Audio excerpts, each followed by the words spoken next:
Hello friends, welcome to my channel and my today's topic is determination of equivalent and molar conductance. Equivalent conductance क्या है और molar conductance क्या है, पहले हम इसके बारे में जानेंगे और उसके बाद हम देखेंगे कि इसको हम प्रैक्टिकली कैसे डिटरमाइन करते हैं। तो इक्विवेलेंट और मोलर कंडक्टेंस के लिए first you should know what is gram equivalent weight और व्हाट इज मोलर वेट। इसके लिए I already have uploaded one video, you can watch in my description box, you will see the link of that video in my description box. Then when you know what is equivalent weight, then a substance equivalent to equivalent weight, यानी कि एक substance आप इतना ले लो जितना कि उसका equivalent weight है और उसको आप अगर 1 लीटर सॉल्यूशन में डिसॉल्व कर देते हो तो जो आपका सॉल्यूशन होगा वो कहलाता है 1 नॉर्मल सॉल्यूशन। और अगर आप 1 मोल के बराबर 1 ग्राम मोल के बराबर सब्सटेंस को 1 लीटर सॉल्यूशन में डिसॉल्व करते हो तो वो आपका कहलाता है 1 मोलर सॉल्यूशन। तो ये इसके लिए हम वो कैसे बनाते हैं सारे सॉल्यूशंस आप मेरे उस वीडियो में देख सकते हैं। अब हम देखेंगे कि व्हाट इज इक्विवेलेंट कंडक्टेंस। इसको हम कपा ई से भी डिनोट करते हैं and that is the conductance of 1 gram equivalent substance in A solution. यानी कि आपने एक सॉल्यूशन लिया, उसका हमने अभी वॉल्यूम नहीं बताया आपको कितना, आपने कोई सा भी एक सॉल्यूशन लिया, लेकिन उस सॉल्यूशन की क्या खास बात होनी चाहिए कि उसके अंदर 1 ग्राम इक्विवेलेंट सब्सटेंस डिसॉल्व होना चाहिए। तो उसकी जो कंडक्टेंस होगी that will be called as equivalent conductance. And what is molar conductance, इसको हम कपा एम से भी डिनोट करते हैं, डेल्टा एम, सॉरी इसको हम डेल्टा ई कहते हैं। तो conductance of 1 gram mole substance in A solution, यानी कि आप एक सॉल्यूशन लो, उसका वॉल्यूम आप कुछ भी ले सकते हैं, उसमें जो सब्सटेंस है वो मिनिमम 1 ग्राम मोल डिसॉल्व है तो उसे हम कहते हैं मोलर कंडक्टेंस। उस सॉल्यूशन की कंडक्टेंस को हम मोलर कंडक्टेंस कहते हैं। तो ध्यान दो, ये आपने एक सेल लिया, सेल के आपने देखा दोनों electrodes 1 centimetre square cross sectional area के हैं और इनके जो बीच के डिस्टेंस है दैट इज ऑल्सो 1 सेंटीमीटर। तो इस सेल का जो सेल कांस्टेंट है दैट विल बी 1 और इसके बीच में जो सॉल्यूशन आएगा, इन दोनों सेल्स के बीच में जो सॉल्यूशन आएगा that will be equivalent to 1 cc, means 1 centimetre cube, और इसको हम 1 मिलीलीटर भी कह सकते हैं। तो ध्यान दो, इस 1 cc के अंदर अगर आपने पूरा की पूरा 1 ग्राम इक्विवेलेंट सब्सटेंस डिसॉल्व कर दिया, यानी कि आपने KCl या NaCl या NaOH कुछ भी इसके इक्विवेलेंट वेट के बराबर सब्सटेंस लिया और उसको इस वॉल्यूम में, इस 1 सेंटीमीटर वॉल्यूम में आपने इसको फिल कर दिया, डिसॉल्व कर दिया, तो अब इसकी जो कंडक्टेंस होगी वो क्या होगी, इक्विवेलेंट कंडक्टेंस। और यही कंडक्टेंस, ध्यान दो, 1 cc सॉल्यूशन की जो कंडक्टेंस होती है that is also called as specific conductance. तो यहां आप क्या कह सकते हैं, जो इक्विवेलेंट कंडक्टेंस है that is equal to specific conductance into 1, क्योंकि 1 सेंटीमीटर में आपने उसको डिसॉल्व, 1 सेंटीमीटर क्यूब में आपने उसको डिसॉल्व कर रखा है। और अगर आप 1 cc की जगह 1 ग्राम इक्विवेलेंट की जगह अगर आप 1 ग्राम मोल सब्सटेंस इतने से वॉल्यूम में डिसॉल्व कर देते तो इसकी ये जो स्पेसिफिक कंडक्टेंस है 1 cc की solution conductance, specific conductance, that conductance will be called as molar conductance. तो हम उसको हम क्या कहेंगे, equal to specific conductance into 1, क्योंकि 1 cc है। लेकिन आप इमेजिन करो, प्रैक्टिकली इज इट पॉसिबल कि आप 1 ग्राम इक्विवेलेंट या 1 ग्राम मोल सब्सटेंस, देखो 1 ग्राम इक्विवेलेंट अगर आप KCl, NaCl या NaOH किसी का भी लेते हो तो वो अपने अपनी 40 ग्राम, 50 ग्राम से 60 ग्राम कुछ इस तरह से होगा और उसका वॉल्यूम इस वॉल्यूम से 1 सेंटीमीटर क्यूब वॉल्यूम से बहुत ज्यादा होगा। यानी कि आप पानी की एक ड्रॉप भी ना डालो, सिर्फ सब्सटेंस ले लो, तब भी वो इससे क्या होने वाला है, ज्यादा होने वाला है। तो आप प्रैक्टिकली इसको इस तरीके से नहीं कर सकते। थ्योरेटिकली इट इज करेक्ट, तो प्रैक्टिकली हम क्या करते हैं, इसको 1 cc की जगह से हमने 100 cc इनमें डिसॉल्व कर दिया। ये पूरे पानी में, ना सिर्फ इतने सॉल्यूशन में बल्कि सॉल्यूशन का वॉल्यूम आपने 100 सीसी ले लिया। तो देखो सबसे पहले ऑब्जर्वेशन आपकी क्या होगी कि ये जो 1 सीसी में सब्सटेंस था पूरा की पूरा, अब वो 100 पार्ट रह जाएगा, यानी कि वो इसके अंदर 100 सीसी है, हर सीसी में इक्वली चला जाएगा। तो इस सीसी में कितना बचेगा, 1/100 पार्ट बचेगा, चाहे वो आपने इक्विवेलेंट वेट डिसॉल्व किया, चाहे वो आपने मोलर वेट डिसॉल्व किया। तो यहाँ पे जब नंबर ऑफ आयंस कम हो जाएंगे तो इसकी स्पेसिफिक कंडक्टेंस भी क्या हो जाएगी, पहले के कंपैरिजन में कम हो जाएगी, यानी कि कपा डिवाइड बाई 100 हो जाएगी। जो कपा डैश आएगी वो क्या होगी, डिवाइड बाई 100 होगी। लेकिन इसका वॉल्यूम जो आपने 1 सेंटीमीटर ले रखा, 1 सीसी ले रखा था, अब वो आप कितना रखोगे, 100। तो इट मीन्स आप इसको 100 से डिवाइड कर रहे हो और 100 से क्या कर रहे हो, मल्टीप्लाई कर रहे हो। तो इसलिए इसकी इक्विवेलेंट कंडक्टेंस, क्योंकि टोटल सब्सटेंस जो है वो क्या है, कांस्टेंट है, तो इसीलिए इसकी इक्विवेलेंट कंडक्टेंस क्या आती है, सेम आती है। देखो ये हमारा एक प्रैक्टिकल चल रहा है, हम इसको करके देख रहे हैं कि क्या वो सेम आएगी। अब हम करके देखेंगे, क्योंकि पहले वो 1 सीसी के अंदर था, अब वो 100 सीसी में हो गया। आप चाहते थे उसको 1000 सीसी में या 500 सीसी में कर सकते थे, तो क्या होता कि ये इतने पोर्शन में जो सब्सटेंस बचता वो 1/500 या 1/1000 पार्ट बचता, तो इसकी स्पेसिफिक कंडक्टेंस 1/500 या 1/1000 आती, और वॉल्यूम भी क्या होता, वॉल्यूम भी 500 या 1000 हो जाता, तो आप उसको मल्टीप्लाई कर देते। या आप इसको V भी रख सकते हैं कि आपने इसको V वॉल्यूम में डिसॉल्व किया, तो ये जो नया कपा आएगा ये पहले वाले कपा के कंपैरिजन में क्या होगा, कपा डिवाइड बाई V होगा। जितने ml में आप कर रहे हो वो उतने पार्ट्स में डिवाइड हो जाता है सब्सटेंस। तो इसका ये फॉर्मूला निकल के आता है कि इक्विवेलेंट कंडक्टेंस या molar conductance is equal to specific conductance into V। V क्या है, V is the volume in which 1 gram equivalent और 1 mole substance is dissolve in solution. मतलब उस सॉल्यूशन का वॉल्यूम जितने में आपने डिसॉल्व किया है 1 ग्राम इक्विवेलेंट या 1 मोलर सब्सटेंस। ग्राम इक्विवेलेंट लोगे तो कंडक्टेंस इक्विवेलेंट कंडक्टेंस होगी, और अगर मोल लोगे तो वो जो कंडक्टेंस है that will B molar conductance. तो यहाँ पे आप E भी लिख सकते हैं, यहाँ पे आप M भी लिख सकते हैं, डिपेंड करता है कि आपने सब्सटेंस कितना डिसॉल्व किया है। तो this was the theory of equivalent conductance and molar conductance. लेकिन क्या ये 100 ml में जब आपने डिसॉल्व किया और जो इसकी वैल्यू आई, और जो आपने 1000 ml में डिसॉल्व किया या 10 cc में डिसॉल्व किया, it will remain same? No, because on conductance there is a dilution effect. जैसे जैसे आप इसको डाइल्यूट करते जाएंगे, नंबर ऑफ आयंस या डिसोसिएशन वो क्या होता है, इंक्रीज होता है। तो यहाँ हम क्या देखते हैं कि जो कंडक्टेंस है, इक्विवेलेंट कंडक्टेंस या मोलर कंडक्टेंस, ये वॉल्यूम इंक्रीज के साथ साथ कांस्टेंट नहीं रहती, ये क्या होती है, चेंज होती जाती है। तो वो किस तरह से चेंज होगी ये हम अभी अपनी नेक्स्ट स्लाइड में देखते हैं।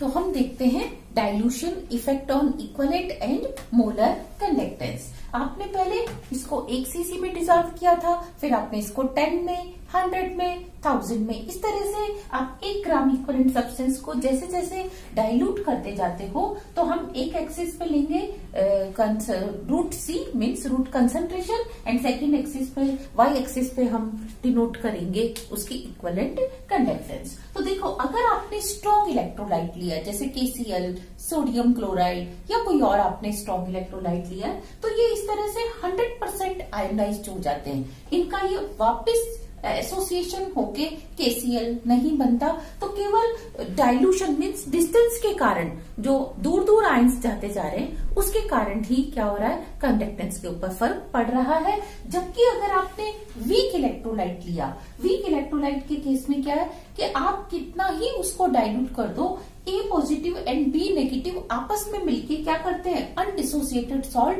थोड़ा बहुत हमेशा बनाते ही रहते हैं। तो इनके केस में आप यहाँ 0 कंसंट्रेशन है, तो स्ट्रॉन्ग इलेक्ट्रोलाइट के केस में आप डाइल्यूशन करते जा रहे हो तो कंसंट्रेशन क्या होती जा रही है, ऐसे डिक्रीज होती जा रही है, और 0 कंसंट्रेशन के ऊपर आप फाइंड आउट करने के लिए इसको आप एक्स्ट्रा प्लॉट कर सकते हो। इस तरीके से एक्स्ट्रा प्लॉट करके आप KCl की या किसी भी स्ट्रॉन्ग इलेक्ट्रोलाइट की equivalent conductance eight infinite dilution means zero concentration पे आप उसको फाइंड आउट कर सकते हो। यहाँ देख रहे हो आप कि कंसंट्रेशन ऐसे इंक्रीज हो रही है तो डाइल्यूशन ऐसे इंक्रीज हो रहा है। तो जैसे जैसे डाइल्यूशन हो रहा है आप क्या देख रहे हो, इक्विवेलेंट कंडक्टेंस जो है वो धीरे धीरे इंक्रीज हो रही है। तो यही आपने पहले 1 सेंटीमीटर लिया और 1 cc लिया आपने, फिर आपने 10 cc, 50 cc, 100 cc आप डाइल्यूशन करते गए, कंसंट्रेशन डिक्रीज होती गई और आप इसके बीच में ग्राफ प्लॉट करते गए कि कितनी उसकी कंडक्टेंस है। लेकिन वीक इलेक्ट्रोलाइट के केस में आपको इस तरीके से स्ट्रेट लाइन नहीं मिलती जिसको आप एक्स्ट्रा प्लॉट नहीं कर पाते।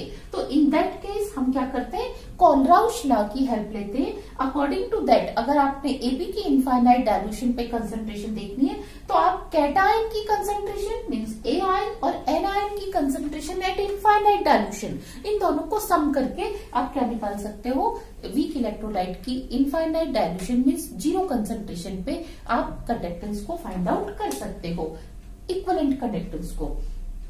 तो ये अगर KCl के लिए आपको फॉर्मूला लिखना है तो आप क्या लिखोगे, KCl की जो इक्विवेलेंट कंडक्टेंस है एट इनफाइनाइट डाइल्यूशन जिसको हम डेल्टा 0 से डिनोट करते हैं, that is equivalent conductance eight infinite dilution और जीरो कंसंट्रेशन। लेकिन AB के लिए क्या होगा कि इनफाइनाइट डाइल्यूशन पे जो कंडक्टेंस है that is equivalent to conductance of A at infinite dilution and conductance of B negative at infinite dilution. तो ये था इसका डाइल्यूशन इफेक्ट की डाइल्यूशन के साथ साथ इक्विवेलेंट कंडक्टेंस इंक्रीज होती है। सेम वे में अगर आप मोलर कंडक्टेंस को भी नोट करोगे तो that will also increase. Now comes procedure. Procedure में हम क्या देखते हैं कि सबसे पहले हमें एक सॉल्यूशन बनाना है एसिटिक एसिड या बेंजोइक एसिड या किसी और एसिड का, whatever is available to you, उसका हम कितने नॉर्मलिटी का सॉल्यूशन बनाएंगे, n/10। n/10 सॉल्यूशन के लिए आप रिक्वायर्ड अमाउंट में एसिटिक एसिड या बेंजोइक एसिड को 1 लीटर सॉल्यूशन में डिसॉल्व कर लेंगे। तो ये आपका एक स्टॉक सॉल्यूशन बन जाएगा जिसकी नॉर्मलिटी है n/10। अब आप इसमें से क्या कर सकते हैं, बाकी के सारे सॉल्यूशंस बना सकते हैं। और कैसे बनाएंगे कि n/10 से n/20 बनाने के लिए आप इसमें से 500 ml सॉल्यूशन इसमें ले लीजिए और बाकी का 500 ml वाटर ऐड करके इसको 1 लीटर तक मेकअप कर लो। तो अब इसमें 1:1 रेशियो, 1 रेशियो किसका है, स्टॉक सॉल्यूशन का, 1 रेशियो वाटर का है।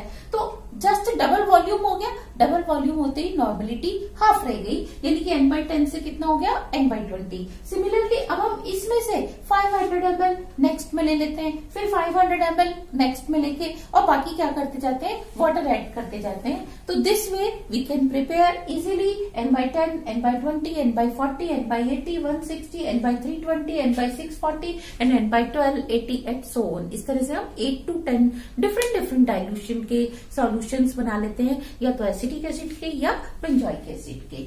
अब हम क्या करते हैं, wash the cell fill with n acetic acid, n/10 acetic acid. सबसे पहले हमने n/10 लिया था तो हम इस सेल को वॉश करके और उसको रिंस करते हैं किससे, n/10 एसिटिक एसिड से, और इसमें n/10 एसिटिक एसिड ही फिल कर देते हैं कितना, जितना कि इसका इलेक्ट्रोड्स जो है इससे 1 सेंटीमीटर अबव क्या हो, सॉल्यूशन का लेवल रहना चाहिए। जैसे आपने देखा कि ये अगर सेल है और यहाँ पर इलेक्ट्रोड है तो इलेक्ट्रोड से ऊपर 1 सेंटीमीटर तक क्या होना चाहिए, सॉल्यूशन का लेवल होना चाहिए। Then keep the level of acetic acid 1 centimeter above from the electrodes. Now maintain the temperature by waiting only. अब आप इसको थोड़ी देर के लिए 5-7 मिनट के लिए ऐसे ही लीव कर देंगे ताकि इसका जो टेम्परेचर है वो क्या हो, मेंटेन हो जाए। Next, determine observe conductance. अब आप इसकी क्या करेंगे, इस सेल के जो कनेक्शंस हैं वो आप कंडक्टिविटी ब्रिज से कर देंगे और इसकी कंडक्टेंस को आप नोट करेंगे और जो कंडक्टेंस आएगी, ऑब्जर्व्ड कंडक्टेंस आएगी, उसको आप सेल कांस्टेंट से, सेल कांस्टेंट हमने अपने लास्ट एक्सपेरिमेंट में किया, सेल कांस्टेंट से मल्टीप्लाई कर देंगे तो we will get specific conductance, हमें स्पेसिफिक कंडक्टेंस मिल जाएगी। Now rinse the cell and repeat with other solutions also. आपने इसकी एक बार ऑब्जर्व कंडक्टेंस ले ली, उसको सेल कांस्टेंट से मल्टीप्लाई किया, अब आप इस सेल को खाली करेंगे, खाली करके अब इसको दोबारा रिंस करेंगे किससे, n/20 सॉल्यूशन से, और फिर n/20 solution 1 centimetre above level तक फिल करेंगे, फिर उसकी कंडक्टेंस को नोट करेंगे, ऑब्जर्व कंडक्टेंस को सेल कांस्टेंट से मल्टीप्लाई करेंगे, हमें स्पेसिफिक कंडक्टेंस मिलेगी। देन हम इसको अगेन वेकेट करके और फिर n/40 से फिर n/80 से इस एक्सपेरिमेंट को हम रिपीट करेंगे, और जो स्पेसिफिक कंडक्टेंस आपको इस स्टेप में मिल रही है उसको हम V वॉल्यूम से मल्टीप्लाई करके क्या फाइंड आउट कर लेंगे, इक्विवेलेंट कंडक्टेंस। कैसे कि जो आपने V वॉल्यूम है वो क्या लेना है कि वो वॉल्यूम जिसमें 1 ग्राम इक्विवेलेंट सब्सटेंस डिसॉल्व है। तो देखो जो आपने स्टॉक सॉल्यूशन बनाया था वो कितना था, n/10, यानी कि 1 लीटर सॉल्यूशन में इक्विवेलेंट वेट का 10th पोर्शन ही था। तो इट मीन्स 1 ग्राम इक्विवेलेंट कितने में था, 10 लीटर में। तो इसके लिए फर्स्ट रीडिंग के लिए जो वॉल्यूम होगा वो कितना होगा, 10 लीटर या 10,000 cc।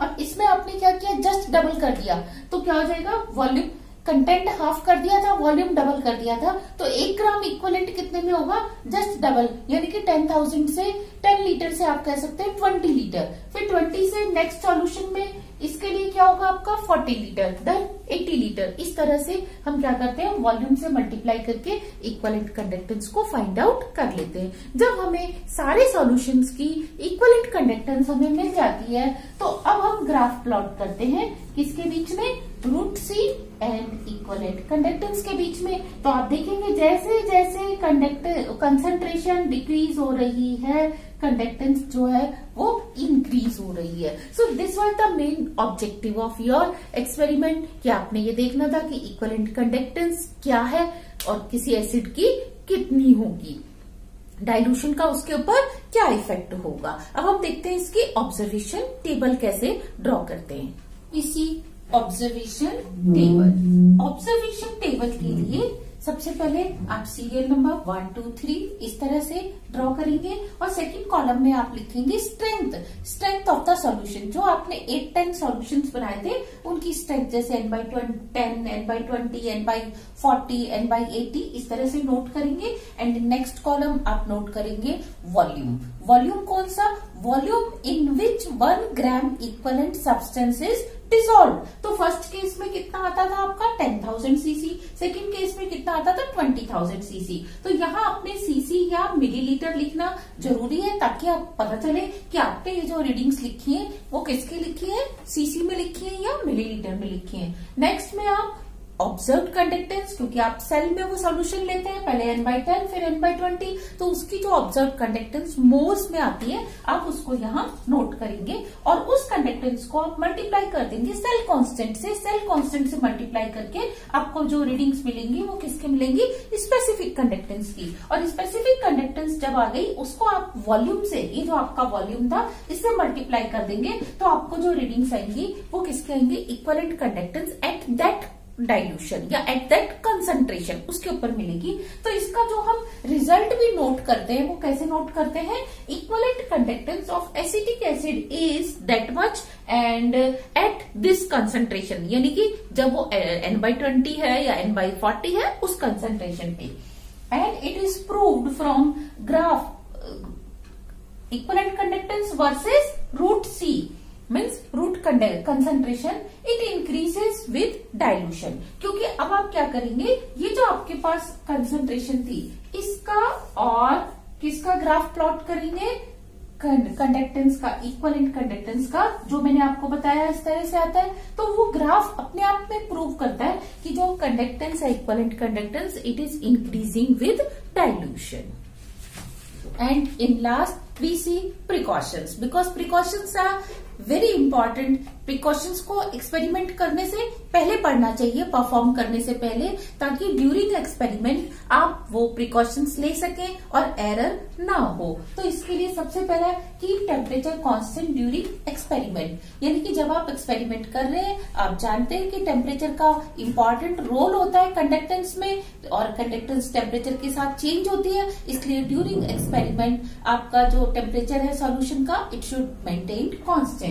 And use conductivity water to prepare solution. क्योंकि वाटर में अगर अपनी इम्प्योरिटीज होंगी और आप हर बार वाटर का जो अमाउंट है वो भी इंक्रीज कर रहे हैं तो इम्प्योरिटीज भी इंक्रीज होंगी। तो इस तरीके से उस एरर को नलीफाई करने के लिए हम क्या करते हैं, कंडक्टिविटी वाटर में सारे सॉल्यूशंस बनाते हैं। Cell constant should remain constant. ऐसा नहीं कि ड्यूरिंग एक्सपेरिमेंट आप सेल चेंज कर लो, या जब आपने एक बार सेल कांस्टेंट मेजर कर लिया तो उसके बाद आपने उसके साथ कोई मिस हैंडलिंग नहीं करनी कि जो दो इलेक्ट्रोड से उनके बीच का गैप कम या ज्यादा हो और सेल कांस्टेंट चेंज हो।